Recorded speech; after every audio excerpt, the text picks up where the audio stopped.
1951 का समय mount Everest के पास हिमालय की डेंजरस ग्लेशियर पर एक ब्रिटिश एक्सपीडिशन चल रहा था। इस एक्सपीडिशन को लीड कर रहे थे माउंटेनियन एरिक शिप्टन। टीम एवरेस्ट चढ़ने के लिए न्यू क्लाइंबिंग रूट एक्सप्लोर कर रही थी। ऑल्टीट्यूड लगभग 19,000 फीट, हर तरफ बस बर्फ, साइलेंस और डेंजरस आइस फील्ड्स। लेकिन तभी टीम को स्नो के ऊपर कुछ अजीब दिखा। बर्फ के ऊपर एक जायंट फुटप्रिंट्स का लाइन। ये नॉर्मल एनिमल ट्रैक नहीं थी और ना ही किसी इंसान की बूट प्रिंट्स, कुछ और था। और यहीं से शुरुआत होती है ये थी मिस्ट्री। शिप्टन और उनकी टीम ने फुटप्रिंट्स को फॉलो करना स्टार्ट किया और शॉकिंग बात ये थी, फुटप्रिंट कुछ स्टेप के बाद खत्म नहीं बल्कि ऑलमोस्ट 1 मील तक ग्लेशियर पर कंटिन्यू कर रहा था। अगर ये क्रिएचर इतना वर्क करता तो शायद उसका डेली स्टेप गोल हमसे ज्यादा होगा।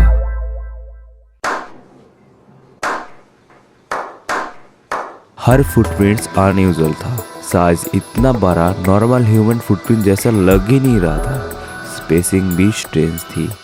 ऐसा लग रहा था जैसे कोई बड़ा क्रिएचर 2 पैरों में चल रहा हो। प्रूफ कलेक्ट करने के लिए शिप्टन ने एक स्मार्ट स्टेप लिया। उन्होंने फुटप्रिंट के पास अपना आइस एक्स रख के फोटो लिया। ये फोटो बाद में न्यूज़पेपर में पब्लिश हुई और दुनिया भर में एक सवाल पहुंच गया, क्या ये यति का फुटप्रिंट्स था?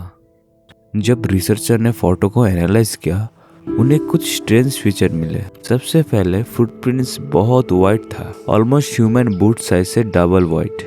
दूसरा, उसका बिग टो बहुत बड़ा और नीचे पोजीशन में था। तीसरा, उन्होंने सब्सक्राइब नहीं किया। कर दो ना जनाब, क्या जाता है। चौथा, फुटप्रिंट्स में 4 से 5 टो विजिबल था जो नॉर्मल ह्यूमन पैटर्न जैसा नहीं था।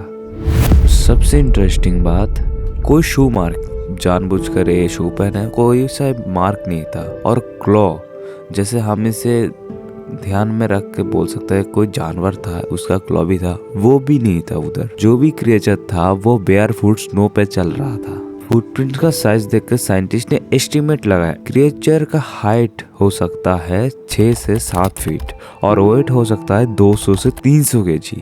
लेकिन ये सब सिर्फ एजम्पशन था क्योंकि क्रिएचर खुद कभी नहीं मिला। कई सालों तक लोग बिलीव कर रहे थे ये यति का प्रूफ है, लेकिन मॉडर्न साइंटिस्ट ने अलग एक्सप्लेनेशन दिया।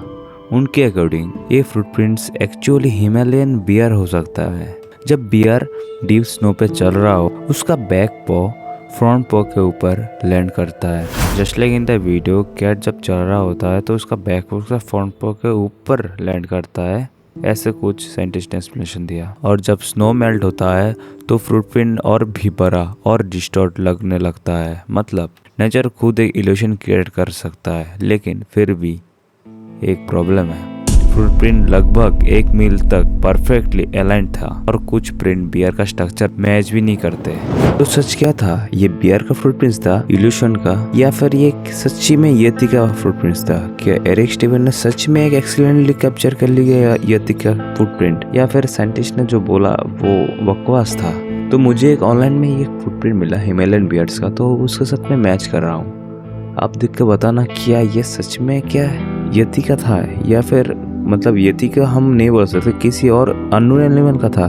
एंड इधर पे आप देख सकते हो ये थोड़ा साइज ओवरलैप करने के बाद ऐसा हो सकता है क्या? आई डोंट नो भाई, आप कमेंट में बताओ। ये तो मुझको हिमालयन बियर का फुटप्रिंट जैसा नहीं लगा। ऐसे रियल पिक्चर आपको वीडियो में आगे देखने को मिलेगा। 1934 स्कॉटलैंड के एक क्वाइट डीप लेक के पास, जिसका नाम है लोच नेस। ये लेक ऑलरेडी मिस्टीरियस स्टोरी के लिए फेमस था। लोकल लोग सेंचुरी से एक स्ट्रेंज क्रिएचर का नाम सुनाते आए हैं, जिसे लोग नेसस द लोचस नेस मॉन्स्टर कहते हैं। फिर एक दिन रॉबर्ट केंट विल्सन लेक के पास वॉक कर रहा था। तभी उन्हें पानी के सरफेस पर कुछ अजीब मूवमेंट नोटिस किया, कुछ ऐसा जो नॉर्मल फिश या वेब जैसा लग ही नहीं रहा था। विल्सन ने तुरंत अपना कैमरा निकाला और एक क्विक फोटोग्राफ लिया। उस वक्त शायद उसे भी नहीं पता था ये फोटोग्राफ हिस्ट्री का सबसे फेमस मॉन्स्टर फोटो बनने वाला है। जब ये फोटोग्राफ न्यूज़पेपर डेली मेल में पब्लिश हुई तब दुनिया शॉक हो गई। फोटो में दिख रहा है पानी के बीच से एक लॉन्ग नेक और छोटा सा हेड ऊपर निकला हुआ, बिल्कुल ऐसा जैसा प्री हिस्टोरिक डायनासोर लेग से बाहर आ रहा हो। मीडिया ने तुरंत नाम दे दिया द सर्जियंस फोटोग्राफ और बस उसके बाद लोनेस ने एक ग्लोबल मिस्ट्री बन गई। हजारों लोग स्कॉटलैंड ट्रैवल करने लगे, साइंटिस्ट डिबेट करने लगे क्या ये हो सकता है कि एक pre historic creature millions of year बाद में जिंदा हो। जब रिसर्चर ने फोटो को क्लोजली एनालाइज किया, उन्हें कुछ इंटरेस्टिंग डिटेल दिखा। सबसे पहले क्रिएचर का नेक बहुत ही लंबा और थिक लग रहा था, जैसे कोई डायनासोर का नेक। दूसरा, उसका हेड बहुत ही छोटा था कंपेयर टू द नेक। तीसरा, क्रिएचर का पूरा बॉडी वाटर के अंदर हिडन था और पानी का सरफेस काफ़ी स्मूथ लग रहा था, जैसे क्रिएचर स्लोली मूव कर रहा हो। इन फीचर के वजह से साइंटिस्ट ने गैस किया ये क्रिएचर हो सकता है एक प्लेजियोसावर, एक एक्सटिंक्ट मरीन रेप्टाइल जो डायनासोर के टाइम पर एग्जिस्ट करता था। एस्टीमेट के अकॉर्डिंग क्रिएचर का लेंथ हो सकता था 20 से 30 फीट और वेट हो सकता था 1 से 2 टन। और अगर ये सच होता तो ये डिस्कवरी साइंस हिस्ट्री को चेंज कर सकती थी। लेकिन फिर 60 साल बाद एक शॉकिंग ट्रूथ सामने आया। 1994 में एक आदमी क्रिस स्प्रिंगलिंग उसने रिवील किया फेमस फोटो एक्चुअली हॉक्स थी। मॉन्स्टर कोई रियल क्रिएचर नहीं थी, वो बनाया गया यूजिंग एक टॉय सबमरीन और एक प्लास्टिक हेड और एक नेक मॉडल को पानी में रखा गया और दूर से फोटोग्राफ ली गई, इसलिए इमेज में वो जायर मॉन्स्टर जैसा लग रहा था। रियलिटी में उस ऑब्जेक्ट का साइज सिर्फ 30 से 40 सेंटीमीटर, मतलब जो मॉन्स्टर दुनिया को डरा रहा था वो क्रिएचर एक्चुअली एक टाइनी मॉडल था।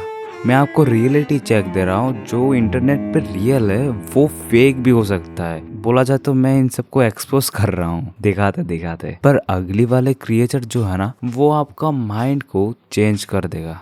तो पहले मैं आपको ये पिक्चर दिखा देता हूँ, इसे देख के आपको क्या लग रहा है? इस क्रिएचर को आपने कभी नहीं देखा होगा। ये क्या ये जेनेट है? The short answer is no. And आपको इस इमेज को आपको रेफरेंस मिलेगा एक प्लेस से, एक आइलैंड से, जो कि है द प्लम आइलैंड। मैं इस चीज़ के बारे में ज़्यादा डीपली बात नहीं करना चाहता क्योंकि ये बहुत सेंसिटिव टॉपिक है, क्योंकि मुझको कोई भी इंटरनेट पे एक हॉक्सा अभी तक तो नहीं मिला जो कि इसको फेक बोल सकता है। पर देखा जाए तो इसको कोई लोग डिनाई करना चाहता है, बहुत सारे लोग, जैसे कि प्लम आइलैंड का ओनर, जो कि रिसर्च के बाद भी हमको कुछ ऐसा आपको बोलने के लिए नहीं मिला जो मैं बोल सकता हूँ कि ये है या फिर नहीं। आप लोग इसको कमेंट बताओ, अगर आप चाहो तो मैं इसके बारे में वीडियो बना सकता हूँ और प्लम आइलैंड के लैब 257 के ऊपर भी वीडियो बना सकता हूँ। कमेंट पे बताओ।